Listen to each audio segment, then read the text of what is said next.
देशर 77तम साधारणतंत्र दिवस अवसर में जनवरी 26 तारिख दिन कुकुड़ाखंडी ब्लॉक कार्यालय परिसर में महाआडंबर में साधारणतंत्र दिवस पालित हो जाएगी। अवसर में मुख्य अतिथि भाव दिगपहंडी विधायक डॉ सिद्धांत महापात्र एवं सम्मानित अतिथि भाव ब्लॉक भारप्राप्त अध्यक्ष श्रीमती विष्णुप्रिया पात्र जोगदे जातीय पताका उत्तोलन करते। कार्यक्रम में बीडीओ डॉ पल्लवी स्वाई, बीईओ संतोष कुमार महापात्र, गोष्ठी समीक्षक अधिकारी मनोज कुमार पात्र, सीडीपीओ कुसुमी साहू समेत ब्लॉकर समस्त कर्मचारी, बहु समिति सभ्य और सरपंच माने उपस्थित रही उत्सव को सफल करथिले।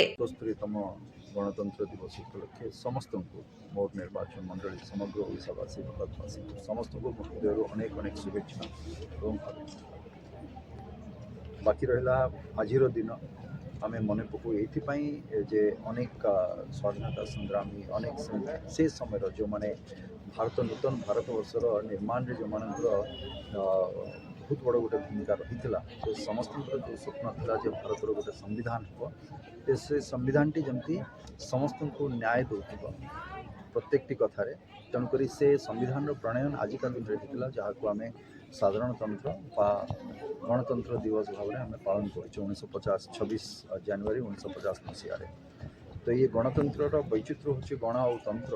आज जो जगार आम ठिया आम कुकुड़ाखंडी ब्लॉक ऑफिस सामने जो जगार कि आमर पीएस मेंबर जो मैंने समिति सभ्य बा सरपंच माने बा गोटे ब्लॉक काम करे प्रत्येक पंचायत को लेकिन तो ये गण और तंत्र जो सम्मिश्रण हुए ये सम्मिश्रण प्रथम सोपान हूँ ये जगह। तेणुक मु आशा व्यक्त करी जे आम 77 जो 78तम गणतंत्र दिवस को जीवा तो जो स्वप्न से समय देखी जे शेषपंथीर लोकटी केमती से न्याय पाइब संविधान जरिया निश्चित भाव में आम सुनिश्चित करवा जे निश्चित भाव में आम केते करिछे से भी समीक्षा गोटे करवा। तेणुक आज मुझे आशा नहीं कि मोर समस्त अनुरोध भी जो माने भी आमर पीआरआई मेंबर्स अच्छा जो माने एवं प्रशासन जो माने अधिकारी अच्छा से समन्वय आम केमती ये जिनस को आगेबा और गणतंत्र प्रतिष्ठा दिगरे से जो चेष्टा होता आज भी ताकू आम ठीक भाव में केमती बजाय रखिपार। ब्यूरो रिपोर्ट, गंजाम समाचार।